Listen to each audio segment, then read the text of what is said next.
Hola amigos, amigas de Finanzas Personales, bienvenidos de nuevo a un streaming en nuestro Facebook y a través también de Twitter, de nuestras plataformas, hoy con los tips para invertir o para asesorarse en lo que tiene que ver con espacios comerciales.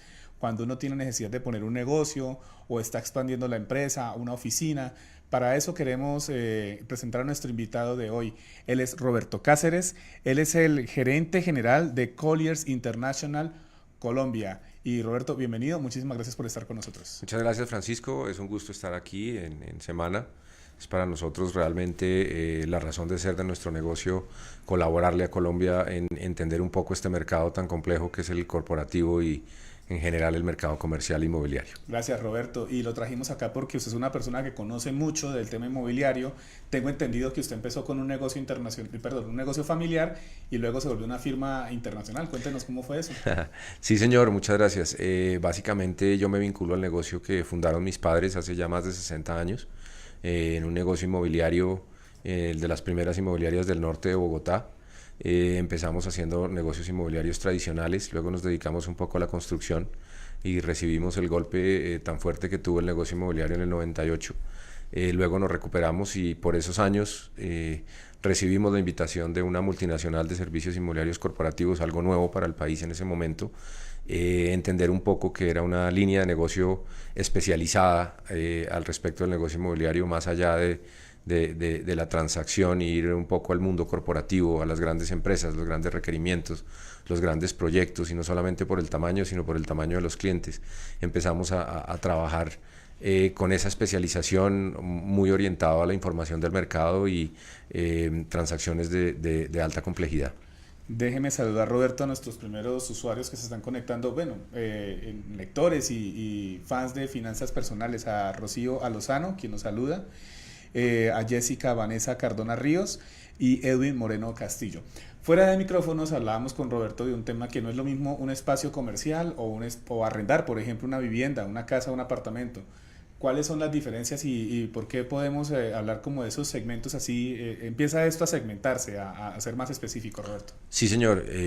Es el negocio inmobiliario, como son todas las profesiones y en general todos los mercados, tienen diferentes características que hacen que uno como asesor inmobiliario tenga que aprender lo que cada una de estas tipos de inmuebles tiene para uno poder asesorar a sus clientes. Entonces, cuando estamos hablando de una familia que se va a ir a vivir a algún lugar, evaluamos elementos inherentes a la familia y a la vida de esa familia: dónde se estudia, dónde se trabaja, cómo son las vías de acceso, cómo es el acceso al supermercado, el acceso a la iglesia, en cuanto a la vivienda, en cuanto al comercio, y entiéndase, por ejemplo, oficinas. Es muy importante cuál es la visibilidad que tengo a mis clientes, cuáles los metros cuadrados que necesito por persona, qué tipo de oficina utilizo, dónde se encuentran mis empleados, dónde se encuentran mis clientes. Lo mismo en bodegas donde se almacenan cosas: cuáles son las vías de acceso, por dónde llega la carga, para dónde sale la carga, qué tipo de procesos de carga y descargue tengo. Entonces, cada tipo de inmueble tiene una especialización y unas características muy especiales para uno entender exactamente, uno como usuario, qué es lo que realmente necesita, entendiendo más allá de simplemente si es bonito, si tiene bonita vista, si está bien la pintura. De pronto yo creo que en una bodega no es tan importante la pintura como qué tan grande es la puerta para yo entrar un camión o no. Si la puerta puede estar muy bien pintada, pero si no puedo descargar porque la puerta es muy pequeña, de pronto la bodega no me sirve. Y así ocurre con locales comerciales: qué tanto frente tiene, si tiene muy poco frente, la visibilidad que tiene hacia los clientes y la respuesta comercial de los clientes hacia el negocio no es tan bueno. Entonces, ese tipo de características son propias de cada tipo de inmueble que se necesita para cada negocio en particular. Muchas gracias, Roberto, por la explicación. Les recordamos a quienes nos están viendo que nos acompaña Roberto Cáceres, gerente general de Colliers International. Él tiene 35 años de trayectoria en el sector inmobiliario, que eso es prácticamente toda una vida. Es toda una vida porque se dedicó en este negocio desde que tenía las riendas de una empresa familiar. Y recibimos los saludos de Carolina Blanco Díaz. Dice: hola, felicitaciones. Gracias, Carolina. Y los invitamos a todos los que nos están viendo a que hagan sus preguntas sobre el arriendo de espacios comerciales, la inversión más bien sobre espacios comerciales. Quiero quiero que Roberto retome unas palabras de un informe que sacó sobre el segundo semestre del 2018. Este informe dice en general que aumenta la demanda de espacios comerciales y le cito Roberto en Sí, su por favor. presentación, dice lo siguiente: el panorama del sector inmobiliario para el segundo semestre de 2018 viene con grandes expectativas comerciales tanto para inversionistas como para las empresas ocupantes. Dadas las condiciones políticas actuales en el país, se percibe una activación económica importante. Este acontecimiento permite que Colombia siga siendo un país atractivo para la inversión extranjera, dados los recursos naturales, infraestructura, ubicación y conexión vial marítima y terrestre con el mundo. Entonces ahora sí le pregunto, Roberto, ¿qué señales ve usted en la economía que están activando la demanda en espacios comerciales? De acuerdo.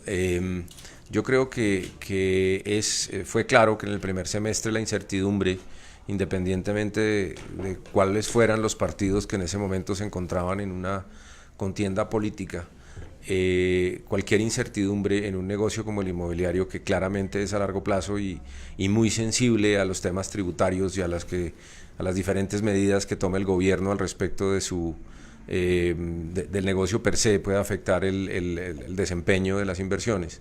Eso llevó a una incertidumbre que desaceleró un proceso que ya se estaba reactivando desde finales del año pasado.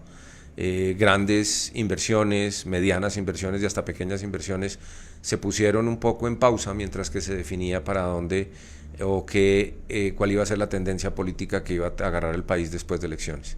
Pasan las elecciones, se aclara el panorama y se reactivan múltiples proyectos y hemos visto cómo grandes nuevas marcas han empezado a abrir puertas, como ya no es un secreto que Amazon está pensando o ya tomó la decisión de hacer un proyecto muy grande en Colombia, cosa que ya vimos en los medios de comunicación. Igualmente compañías de teletrabajo que llaman como WeWork, como Regus, están ampliando con grandes áreas su cubrimiento tanto a nivel en Bogotá como a nivel nacional, planes de expansión muy agresivos. Lo mismo marcas de locales comerciales como Tostado, tienen planes de expansión muy importantes. Macro, por ejemplo, también está pensando ampliarse. Empresas que en un momento dado, como digo, tuvieron ciertas dudas de reactivar esos procesos, ya en este momento están a todo vapor en búsqueda de espacios comerciales, industriales, de oficinas. Entonces sí estamos notando una reactivación considerable que, reitero, no es tanto y únicamente por el tema de las elecciones, sino que se estaba notando el cambio en estas curvas que tiene el negocio inmobiliario, y en eso me detengo un minuto y me disculpas, que es importante dar el contexto al respecto del negocio inmobiliario, que siempre es cíclico en todas partes del mundo. Tiene momentos de expansión y tiene momentos de contracción.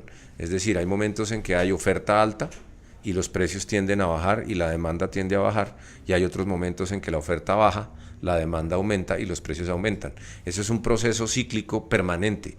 O estamos en algún lugar o estamos en otro, o en la mitad de ellos dos. Entonces es muy claro, algunas veces son muy profundas, como mencioné ahora en el 98, que tuvimos una crisis del sistema hipotecario total, que la finca raíz bajó de precio, que fue un proceso realmente dramático, que las entidades financieras se quedaron con muchas de las propiedades de todos nosotros, y que esas ya son muy profundas y muy fuertes, y hay otras como la que estábamos o la que estamos enfrentando en este momento, que son más moderadas, que tenemos fenómenos de sobreoferta, como hemos visto que hay sobreoferta de oficinas, sobreoferta de bodegas, sobreoferta de locales comerciales, centros comerciales que de pronto no están del todo ocupados, y en momentos de cambios de ciclo, como creemos que estamos próximos a enfrentar en el próximo año, y es cuando esos espacios vacantes se empiezan a ocupar y las vacancias empiezan a bajar, los precios, no voy a decir que inmediatamente, pero entrado bien el próximo año, ya deberían dejar de bajar y empezar a estabilizarse. Hay una pregunta de Alexander Gutiérrez Cardona. Él dice que lo siguiente: desarrollo un proyecto empresarial bajo la modalidad de teletrabajo, con esto me ahorro lo del arriendo inmobiliario, pero pienso migrar a una oficina en centro comercial, a lo que el mismo despegue financieramente. ¿Qué nos recomienda para una empresa de internet, que es una empresa de una aplicación móvil? Ok, lo primero es ver qué tantos de sus clientes generan el interés de entrar a su local porque lo ven, o él es un destino.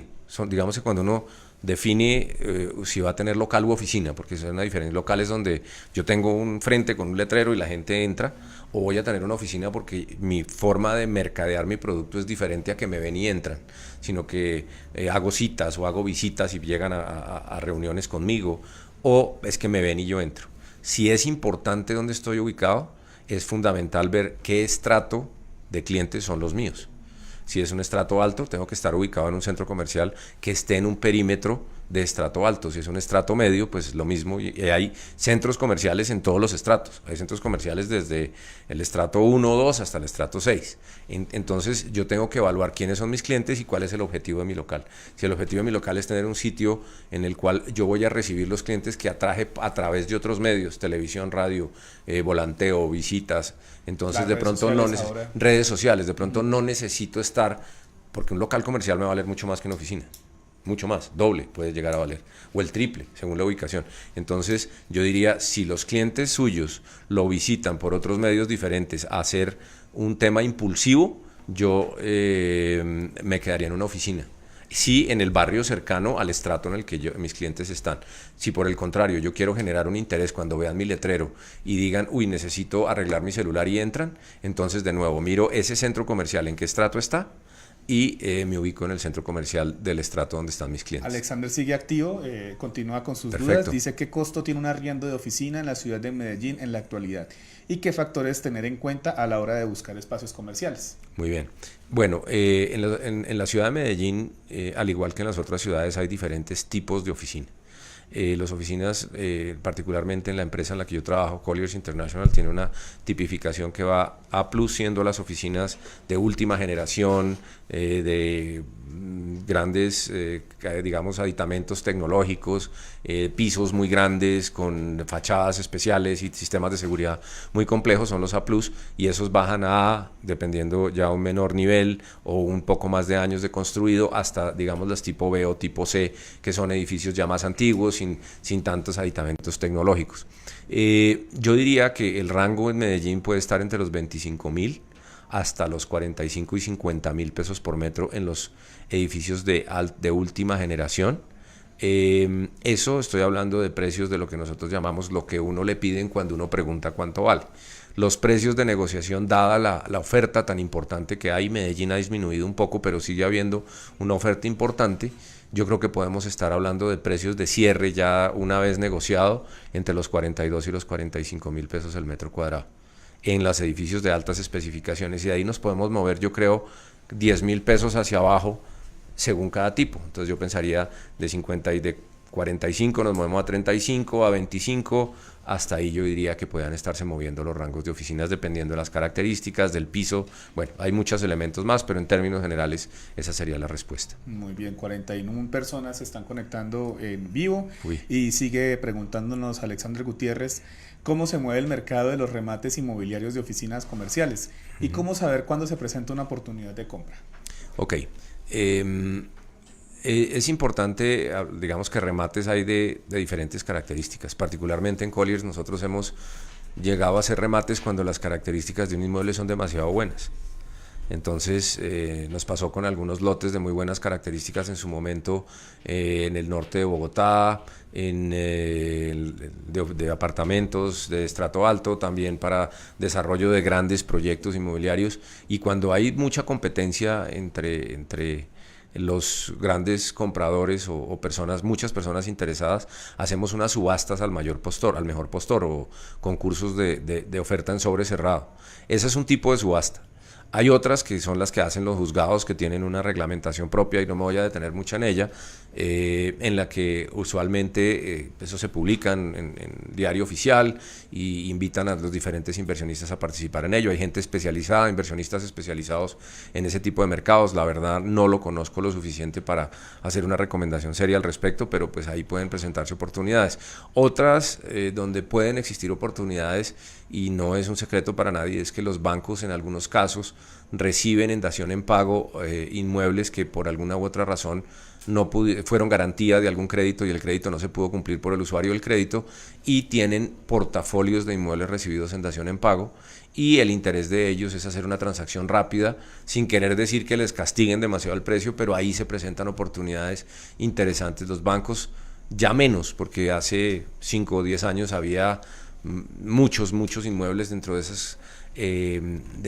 esos portafolios, y ahí se presentan algunas oportunidades. Otro que puede llegar a tener también son aquellos inmuebles extintos de diferentes procesos de extinción de dominio, que en este momento tiene el CISA, que también no conozco el portafolio en este momento, pero con cierta frecuencia aparecen buenas oportunidades. Entonces hay que mirar diferentes fuentes. Gracias. Diana Calderón pregunta, ¿qué beneficios se pueden resaltar para afianzar la confianza de los compradores del sector inmobiliario? Lo más importante para uno darle tranquilidad al inversionista es una estabilidad de regulación, entiéndase legal, que tenga que ver también con la parte tributaria.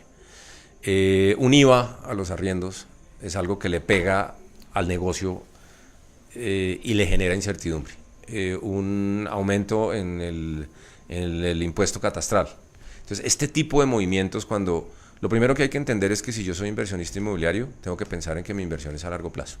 Lo primero que tengo que pensar. Largo plazo va relacionado con estabilidad normativa y tributaria. Porque si yo voy a invertir a largo plazo, quiero estar tranquilo, que no me salte una liebre, aparte del negocio particular que tiene el inmobiliario, que tiene, hombre, si me hacen una vía sube el precio, puede bajarlo, si me construyen un centro comercial al lado puede que mi precio suba. Esos son elementos intrínsecos del negocio inmobiliario. Pero si adicionalmente a eso le incluimos el tema de que me subieron el impuesto predial o le agregaron IVA a los arriendos comerciales, pues me está afectando, es un elemento que me afecta a mí como inversionista o a mi usuario si es el inquilino, que tiene que ver con mi ingreso. Entonces yo creo que los elementos fundamentales es una estabilidad financiera y una estabilidad legal y tributaria. Por otro lado, si yo pudiera soltar una cuña a nuestro sistema judicial, es que cuando mi inquilino me incumpla, yo pueda hacer un proceso muy rápido de restitución de inmueble.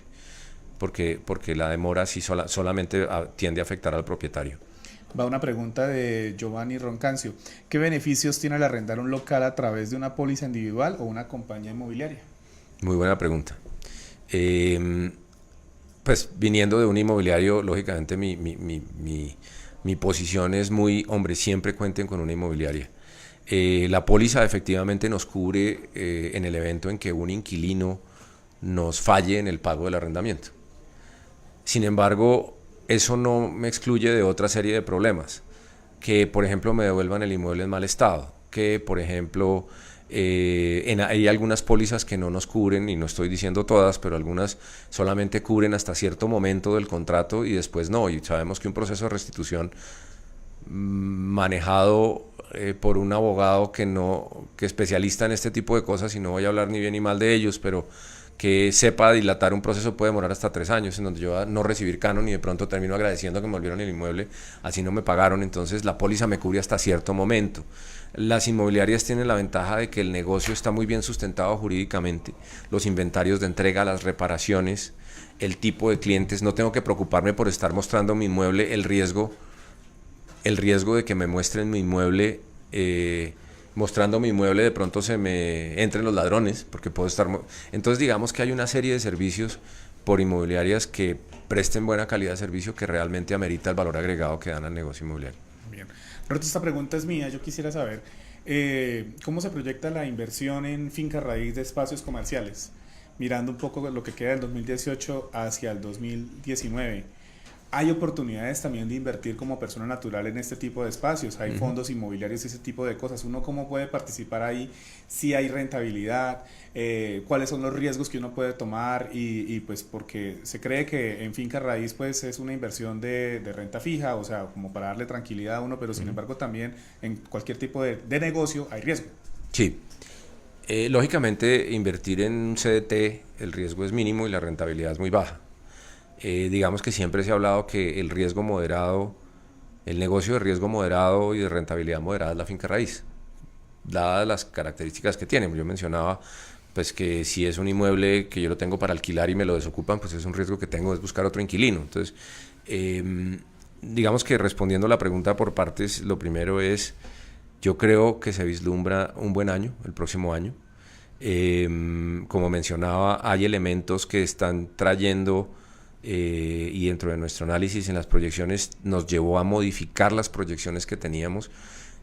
Por ejemplo, en el mercado de oficinas, las grandes ocupaciones que están teniendo estas oficinas de teletrabajo o de oficina virtual, que están tomando volúmenes importantes de inventario. Yo puedo decir que, aunque lo vamos a tener cuantificado en el próximo reporte, yo creo que podemos estar alrededor de los 60.000 metros absorbidos, que es la mitad de la absorción del año pasado en estas oficinas de oficinas virtuales. Eso es un volumen de metros cuadrados muy grande y es muy a tiempo dada la sobreoferta que había. Entonces yo creo que eso nos va a llevar a que ya no estemos en un mercado sobreofertado, tampoco sobredemandado y desequilibrado, pero yo creo que nos va a disminuir los niveles de oferta.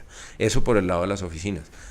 Por el lado de los centros comerciales, ya que viene en un proceso de desaceleración en la construcción, el centro comercial tradicional, como hablar de Unicentro o hablar de, no sé, los Portal 80, que son el típico con 2 o 3 anclas y locales en la mitad, a que hay un espacio muy grande para centros comerciales de otras características. Los centros comerciales de conveniencia, donde el ancla no es un éxito, sino que puede llegar a ser una droguería mediana, un tostado y locales pequeños donde yo entro y no entro a un sótano ni cojo la boleta, sino que yo parqueo, me bajo del carro y compro algo. O sea, son los de conveniencia, especialmente en las salidas de Bogotá o de las ciudades de vacaciones o las afueras de Medellín. Ya se están empezando a ver. Para eso hay mucha oportunidad, porque los que han estudiado las cifras, y nosotros estudiamos mucho las cifras de centros comerciales, nos damos cuenta que por número de habitantes y por ingreso per cápita hay mucho espacio para centros comerciales, pero no de las mismas características que hacemos.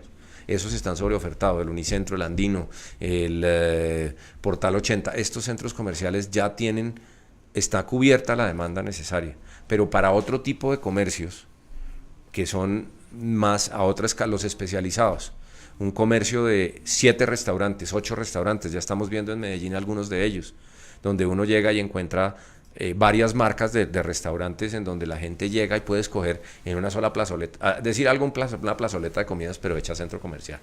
Entonces, ese tipo o la especializada como el que todo el mundo conoce aquí en Unilago, pero es que hay, de esas puede haber N de diferentes tipos, o de celulares, o de tecnología, de autopartes, de concesionarios, entonces, ese tipo de centros comerciales, para eso hay mucho espacio. Eso hablando de centros comerciales. Y por otro lado, también lo hablábamos extra micrófono, definitivamente creo que lo que es el otro año y de los siguientes al respecto de las 4Gs, al respecto de todo lo que sea la evolución logística del país con la llegada de estas grandes e-commerce al país, como mencionaba lo de Amazon, vamos a acelerar o a detonar el proceso logístico nacional.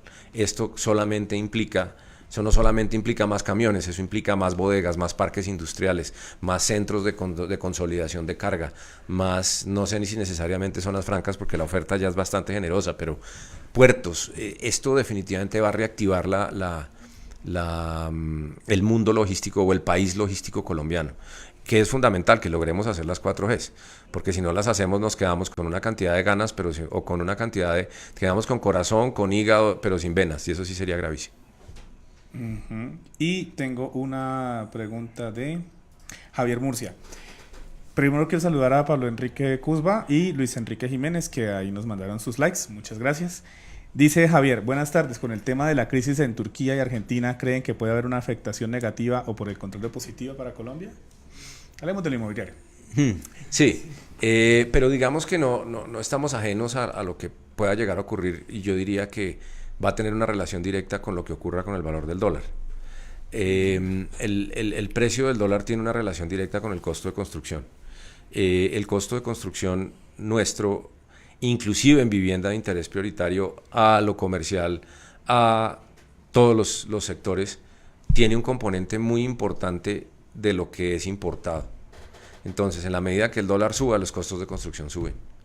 Entonces, diría que el vaso comunicante de todas estas situaciones macroeconómicas mundiales tiene que ver es con el precio del dólar directamente. Muchas otras que creo que son un poco más complejas de hablarlas en este espacio, pero yo creo que sería lo primero que habría que ver. Una crisis que haga subir el dólar o que haga bajar el dólar va a tener una relación directa con el costo de construcción en Colombia. Gracias. Nelson Pinzón que nos saluda y Carezan Cel que también nos manda un like. Alexander Gutiérrez, que nos ha ayudado con varias preguntas y está muy activo, dice, como inversionista, ¿qué beneficios hay de invertir en el sector inmobiliario en el mercado de capitales? ¿Es viable invertir hoy en el sector? ¿Cuál es la proyección de la construcción futura? Hice varias preguntas en la misma, sí señor. Al respecto del mercado de capitales me lleva a una conclusión que me parece importante. Es que a finales del año pasado se emitió un decreto el cual va a permitirle a los grandes inversionistas inmobiliarios o los fondos de capital privado, en general los fondos de inversión inmobiliaria, les va a poder colocar títulos en la bolsa representados en inmuebles. Ya hoy existen fondos inmobiliarios que le reciben ahorro al público y pueden invertir en inmuebles, pero está bastante limitado a algunas titularizaciones, algunas cosas. Esta reglamentación va a llevar a democratizar, por decirlo de alguna manera, a popularizar la posibilidad de que un fondo inmobiliario que vale $1 billón porque es dueño de 5 centros comerciales, 7 parques industriales y 20 edificios de oficinas, dividir todo eso en, no sé, valores, no sé en cuánto irán a salir, porque no quiero soltar un dato que no sea cierto, por decir algo de $10 millones y lo divide en 10.000 personas de $10 millones y lo pone en la bolsa y son transables en bolsa y van a tener su comportamiento en la bolsa según la oferta y la demanda. Eso ya es llevarnos a una madurez del mercado que ya hubiéramos querido hace muchos años, que viene evolucionando desde 2007 y es la creación de los fondos inmobiliarios. Ya todos sabemos que nuestras pensiones ya están invertidas en un porcentaje menor, pero en un porcentaje importante en bienes inmuebles a través de vehículos inmobiliarios. Y están teniendo unos resultados muy buenos porque cogimos la curva ascendente del negocio inmobiliario estos últimos 10 años, entonces las tasas que están reportando son favorables, los últimos años no tanto, pero está llevando a que el negocio sea bueno. Ahora, que hay que tener mucho cuidado en entender, el negocio inmobiliario es a largo plazo y es cíclico. Es decir, si yo entro cuando el ciclo está arriba, es decir, compro caro, y luego salgo cuando el ciclo está abajo, que está barato, pues pierdo plata. Entonces hay que entender que este es un negocio que nadie se lo va a garantizar a uno, que es un negocio que tiene muchos elementos, que tiene la vacancia, el comportamiento. Si es una bodega y no le hicieron la 4G por enfrente, pues de pronto pierde valor porque no queda con una buena vía de acceso.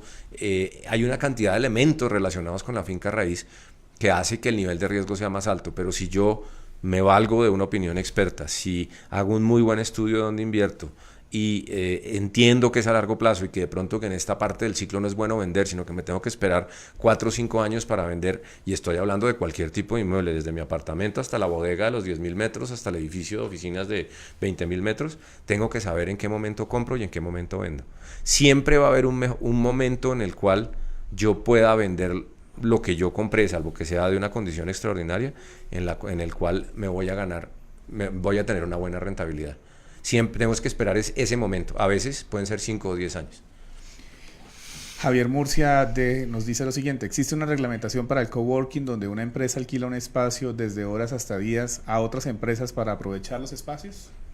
Digamos que una reglamentación específica, ¿no? Es muy importante tener en cuenta el contrato que yo hago con mi propietario. O sea, yo lo arriendo a mi propietario y yo a su vez yo monto mi negocio de coworking.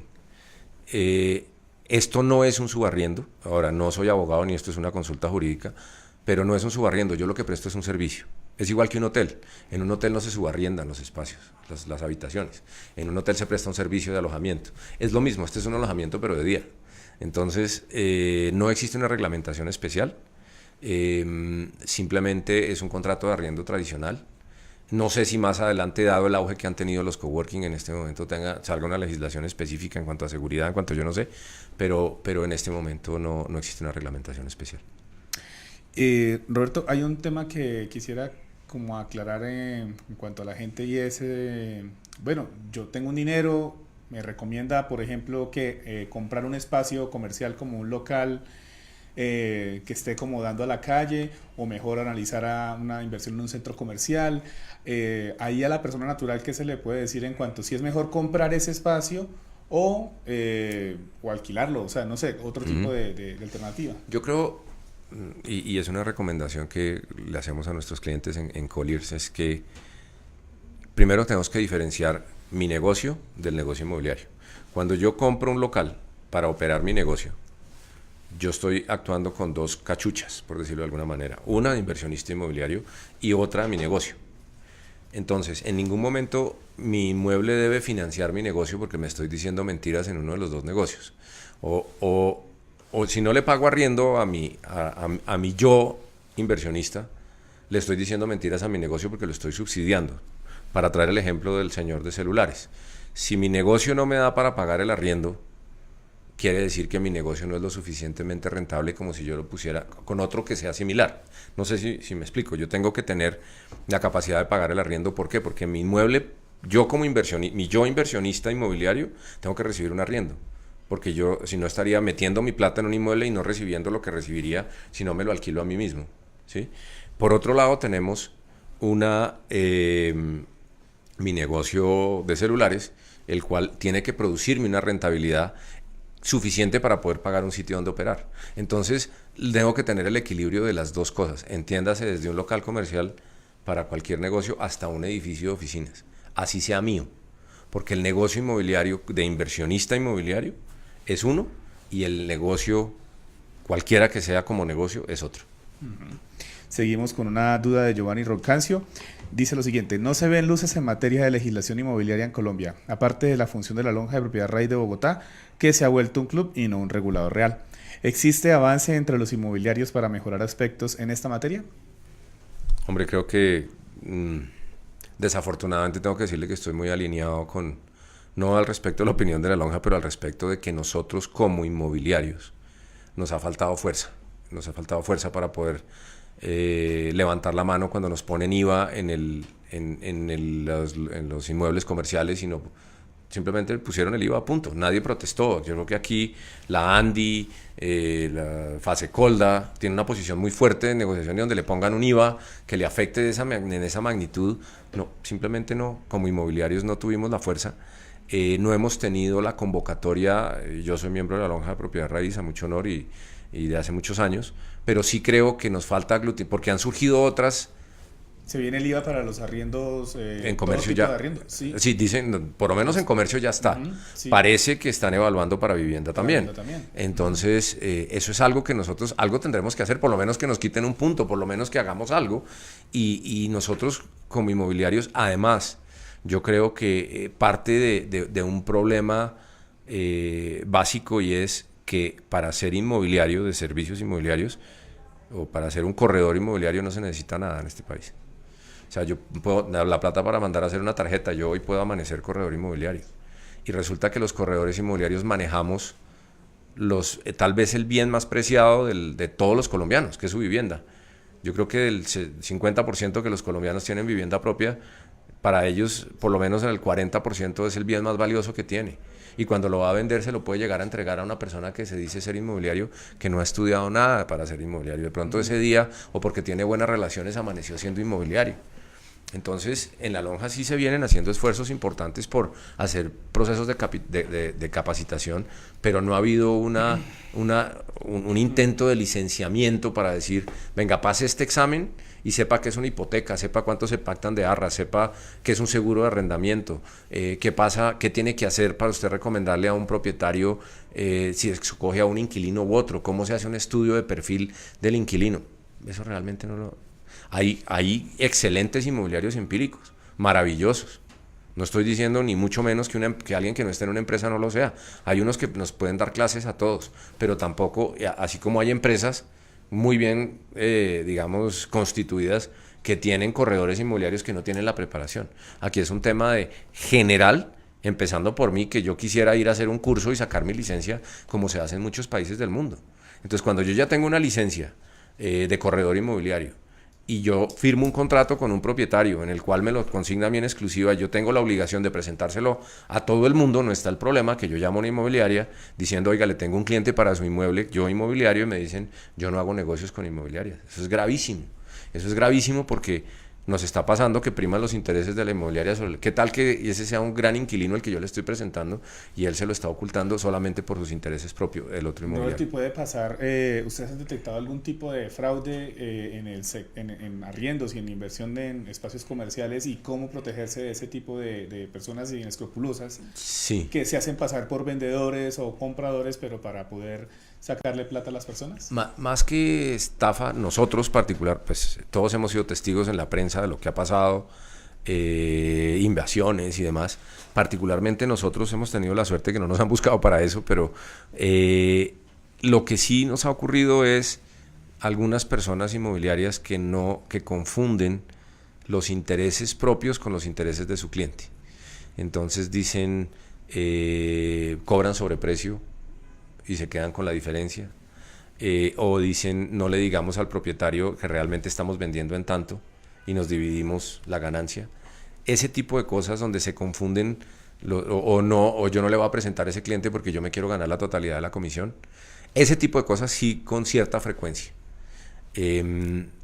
Pero ¿y cómo se deben proteger? Buscar inmobiliarias que les den la confianza, que evalúen al corredor inmobiliario por su conocimiento, por su experiencia, que le dé qué experiencia, qué transacciones ha hecho, especialmente en la línea de negocio que va a hacer. Porque una persona que ha hecho, tenga mucha experiencia en vivienda de interés social y le vaya a decir yo le ayudo a vender su bodega, hombre, ¿qué tanto tiene relaciones lo uno con lo otro? Sí, yo digo como alguien que vaya a un local comercial o a una oficina y diga, buenas, yo quiero comprar esta oficina, quiero comprar este local, entonces esto se contacta con alguien y ahí entonces uno cómo puede prevenir que no sea víctima de alguna, sí, sí, algún tipo de sí, particularmente nosotros en Colliers hacemos un estudio.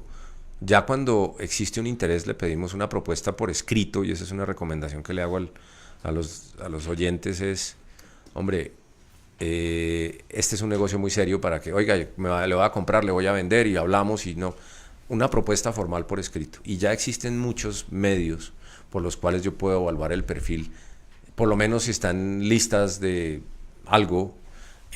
Nosotros evaluamos el perfil y ya hay compañías que hacen el perfil crediticio pagando 10,000 pesos o 15,000 pesos, le llega a uno, al menos si la empresa existe, certificado de Cámara de Comercio, dónde están, quiénes son, hago una visita de sus oficinas, ese tipo de cosas. Toca desafortunadamente hacer una debida diligencia de con quién estamos tratando porque sí puede pasar. ¿Pero hay algún manual, alguna cosa que uno pueda consultar o todo lo da la experiencia? La experiencia y los inmobiliarios que han estado, valerse de un inmobiliario que le soporte a uno en esos procesos. ¿Será un manualito?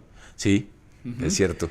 Bueno, Nancy Torres Rojas pregunta, ¿los fondos en fiducias inmobiliarias están cubiertos por Fogafín? Gracias.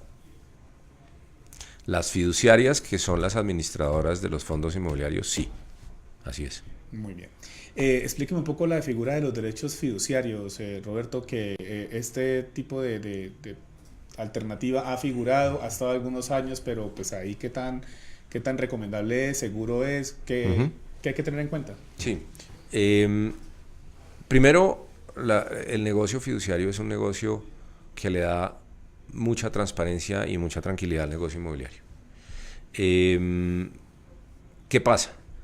Que yo puedo, como el negocio inmobiliario puede ser un buen negocio o un mal negocio, puede tener un buen desempeño o un mal desempeño, bien sea un edificio de oficinas. De nuevo, si yo lo compré en un ciclo alto y lo vendo en un ciclo bajo, por más fiducia que haya no me va a garantizar una rentabilidad.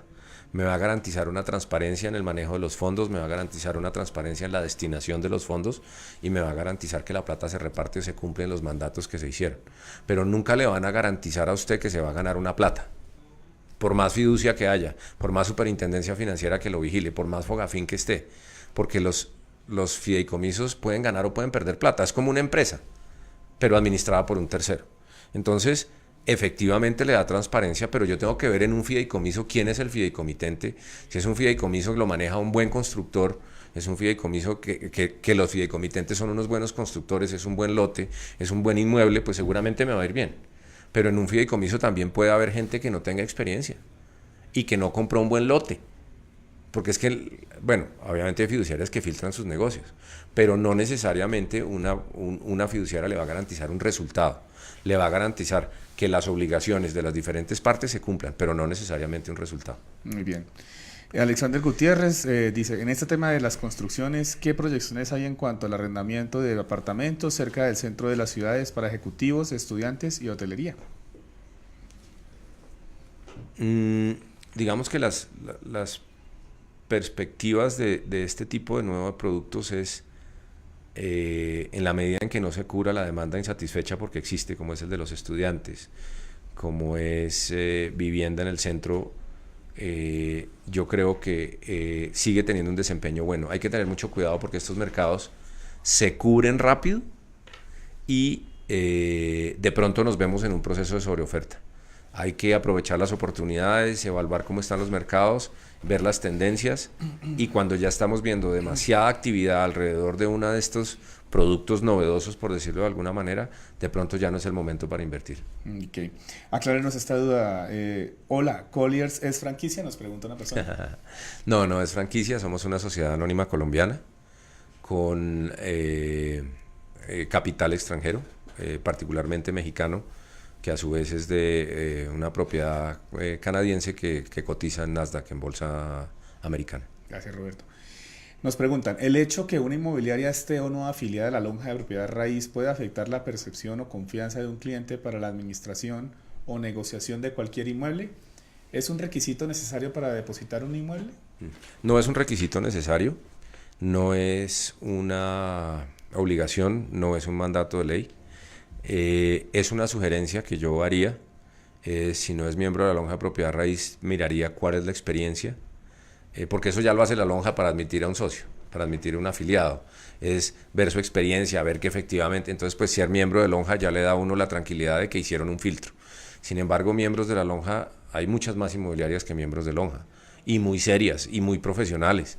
Entonces yo evaluaría particularmente, si no es miembro de lonja, la hoja de vida, cuántos inmuebles manejan, qué características tiene, miro su certificado de Cámara de Comercio. Hemos visto documentales en programas de televisión donde han mostrado casos dramáticos de empresas inmobiliarias que no hacen bien su trabajo, y de pronto entrego yo mi inmueble en arriendo y ponen un inquilino que se sabe que no va a pagar y dura ahí mucho tiempo y no son ágiles en sacarlo, y cuando me doy cuenta duro 3 años con un inquilino metido en mi inmueble y no lo puedo sacar. Entonces es fundamental ver con quién estoy tratando como inmobiliaria también. Sigamos. ¿Quién regula y controla las empresas o inmobiliarias fantasmas de compra-venta de inmuebles en Internet? ¿A dónde acudir en cuanto a una estafa del tipo inmobiliario? Pues la estafa está tipificada como un delito penal, pues toca ir a la fiscalía. Si es un miembro de lonja el que está cometiendo algo indebido, pues me quejo con la lonja de propiedad raíz. La lonja de propiedad raíz también tiene sus procedimientos para las penalizaciones y las expulsiones de las personas que actúan indebidamente. Y reitero, es un tema de tener algo de diligencia y no confiar en la habilidad y en las habilidades comerciales de las personas con las que estoy hablando, y valerme de documentos y creerle más a los documentos que a lo que me dicen. Entonces, ver certificado de Cámara de Comercio, ver, oiga, dígame qué otras transacciones ha hecho usted, porque analizar los papeles de los inmuebles, que no es muy difícil. Un certificado de libertad de un inmueble no es tan difícil ni tan complicado de analizar, y no valernos únicamente de lo que nos digan, porque hay gente muy hábil para hacer mala también, desafortunadamente. Javier Murcia nos deja esta pregunta. ¿Qué opinión se tiene sobre el uso del empeño inmobiliario? Muy usado, por ejemplo, aquí en el departamento de Boyacá, y que en algunos casos puede prestarse para problemas legales cuando hay incumplimientos. Un saludo y gracias. Discúlpeme, no sé qué es el empeño inmobiliario. Perfecto. No sé decir. Nos quedamos con Debe esa ser tarea. yo quedo con esa tarea. No, entiendo que es de Boyacá. Tengo buenos amigos inmobiliarios en esa linda tierra, además de que practico el ciclismo, entonces estaré por allá averiguándolo y me comprometo a tenerles la respuesta. Muchas gracias, Roberto. Y Gladys Duarte dice, si aporté cuotas en un proyecto inmobiliario por medio de una fiduciaria, si el proyecto fracasa, ¿qué pasa con el dinero en la fiduciaria? Pregunta. Y con eso hemos terminado nuestros... Perfecto. Es una buena pregunta. Una de las ventajas de la fiduciaria es que la fiduciaria, como le decía, es como una empresa manejada por un tercero. Entonces, la fiduciaria ha traído al mercado, trajo hace muchos años, la figura del punto de equilibrio. El punto de equilibrio es la figura en la cual un promotor de un proyecto dice, yo arranco a prevender mi proyecto de tal, no corre el riesgo de que de pronto venda 3 apartamentos y se quede sin la plata para poder terminar el edificio ya habiéndolo empezado. Aquí monta una buena promoción sobre planos con su licencia de construcción inicia las ventas y calcula con cuántas ventas puedo yo terminar mi edificio hasta el final. No es el 100%, porque hay una parte que es utilidad, otra parte es el lote, que también es de él. Entonces dice, bueno, hasta dónde yo ya con terceros puedo cumplir mi compromiso, así mi utilidad y mi lote me queden comprometidos en más inmuebles. Entonces, dependiendo, la fiduciaria precisamente lo que hace es eso. Dice, si no alcanza el punto de equilibrio, todos quedamos de amigos, la plata estaba rindiendo porque no han iniciado la obra, no le ha dado un peso al constructor, entonces se la devuelve y no se perdió ninguna plata. Después, si el punto de equilibrio fue bien calculado, y eso lo debe hacer la fiduciaria, decir, no debería fracasar el proyecto salvo alguna hecatombe que se les queme el proyecto o que se triplique el precio del concreto y no se pueda terminar, no sé, o sea, realmente tendría que ser algo muy grave porque el punto de equilibrio prevé esas cosas y si el punto de equilibrio se alcanzó, ya la plata se la pasan al constructor y debería, en la mayoría de los casos, si no son todos, garantizar que se le entreguen las unidades a los compradores. Roberto, una inquietud de Emerson Vaga y dice, en un proceso de arriendo, ¿quién paga la póliza, el arrendador o el arrendatario? En el caso de las inmobiliarias, el inquilino paga el arriendo y uno como inmobiliaria le descuenta al propietario del arriendo la póliza, es decir, la paga el propietario. Y por lo general cuando es directa la paga también el propietario. Muy bien, pues muchísimas gracias a ustedes por haber participado en este Facebook Live con Roberto Cáceres, gerente general de Colliers International Colombia. Y pues Roberto, ¿alguna impresión, algún comentario adicional? No, que ojalá me vuelvan a invitar. Muy interesantes las preguntas, de las primeras experiencias que tengo en este tipo de procesos. No sabía que fuera tan sofisticado y preguntas tan interesantes, y más estando en un medio tan importante como Semana. A nosotros nos honran con la invitación y ojalá nos honren de nuevo. Pues muchísimas gracias, Roberto. A todos ustedes por haber estado conectados, por haberse interesado en este especial, en esta transmisión, y a Blay Ávila, que nos acompañó en la parte técnica. Muchas gracias, los esperamos dentro de una semana en otro Facebook Live de Finanzas Personales. Chao.